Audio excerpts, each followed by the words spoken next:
ভাৰতৰ মিছাইলে পালন কৰিলে দীপাৱলী। চীন পাকিস্তানৰ বাবে দুঃস্বপ্ন হৈ পৰিছে ব্ৰাহ্মোছ আৰু অস্ত্ৰ। 800 কিলোমিটাৰ ব্ৰাহ্মোছ, 200 কিলোমিটাৰ অস্ত্ৰ। ভাৰতৰ আকাশ এতিয়া শত্ৰুৰ বাবে দুৰ্ভেদ্য। ভাৰতীয় বায়ুসেনাৰ নতুন ডাবল এটেক ক্ষমতাই টোপনি কাঢ়িছে শত্ৰুৰ। বাৰ্তা স্পষ্ট, এয়া আত্মনিৰ্ভৰশীল ভাৰতৰ শক্তি, যিকোনো শত্ৰুক পৰাস্ত কৰিবলৈ সাজু। দীপাৱলীৰ নিশা যেতিয়া ফটকাৰ পোহৰে আকাশ পোহৰাই তুলিছিল, সেই সময়তে ভাৰতৰ মাটি আৰু আকাশত এনে এক বিস্ফোৰণৰ গৰ্জন শুনা গৈছিল, যাৰ কম্পনে চীন আৰু পাকিস্তানৰ শিবিৰত হাহাকাৰ সৃষ্টি কৰিছিল।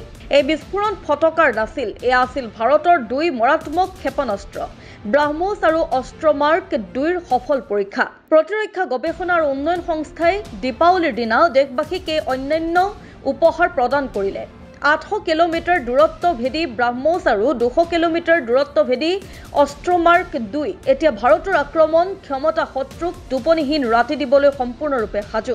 প্ৰথমে চাওঁ আহক ব্ৰাহ্মোছৰ দীপাৱলী গৰ্জন। ব্ৰাহ্মোছ নামটোৱে শত্ৰুৰ বাবে যথেষ্ট। এইবাৰ দীপাৱলীত DRDOই ব্ৰাহ্মোছৰ 800 কিলোমিটাৰ ৰেঞ্জৰ সংস্কৰণটোৰ গুৰুত্বপূৰ্ণ পৰীক্ষা সম্পন্ন কৰে, যিটো আজিলৈকে ইয়াৰ আটাইতকৈ উন্নত আৰু দ্ৰুততম সংস্কৰণ।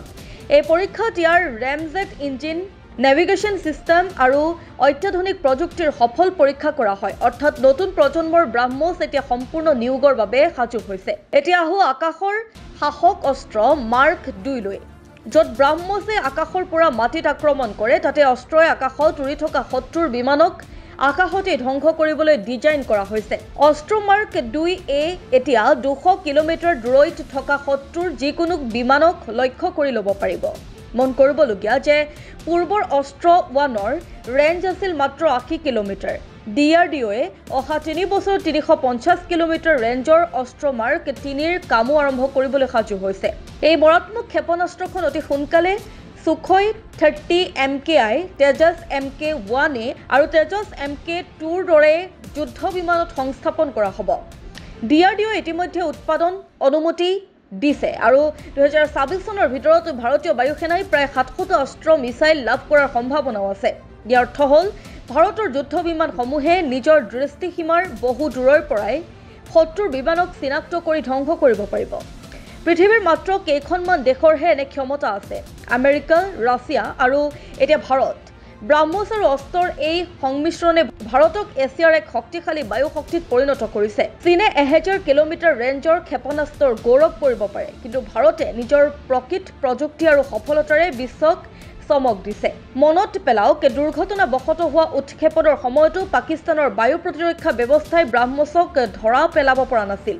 এতিয়া এই নতুন প্ৰজন্মৰ ক্ষেপণাস্ত্ৰৰ সৈতে ভাৰতৰ প্ৰৱেশ নিষেধ অঞ্চল আৰু অধিক সম্প্ৰসাৰিত হ'ল। দীপাৱলীৰ দিনা যেতিয়া ভাৰত দিয়াৰ পোহৰেৰে জিলিকি আছিল, তেতিয়া DRDOৰ এই দুটা ক্ষেপণাস্ত্ৰই ভাৰতীয় গৌৰৱৰ এক নতুন পোহৰ বিকিৰণ কৰিছিল। 800 কিলোমিটাৰৰ ব্ৰাহ্মোছ আৰু 200 কিলোমিটাৰ অস্ত্ৰ, দুয়োটাৰে বাৰ্তা স্পষ্ট। ভাৰত এতিয়া কেৱল প্ৰতিৰক্ষাৰ জাতি হৈ থকা নাই, ই যিকোনো শত্ৰুক পৰাস্ত কৰিব পৰা এক মহাশক্তিত পৰিণত হৈছে। এয়াই আছিল প্ৰকৃত দীপাৱলীৰ ধামাকা। ফটকাৰ শব্দ নহয়, বৰঞ্চ ৰাষ্ট্ৰৰ শক্তি, সামৰ্থ্য আৰু প্ৰযুক্তিগত আত্মনিৰ্ভৰশীলতাৰ এয়া গৰ্জন।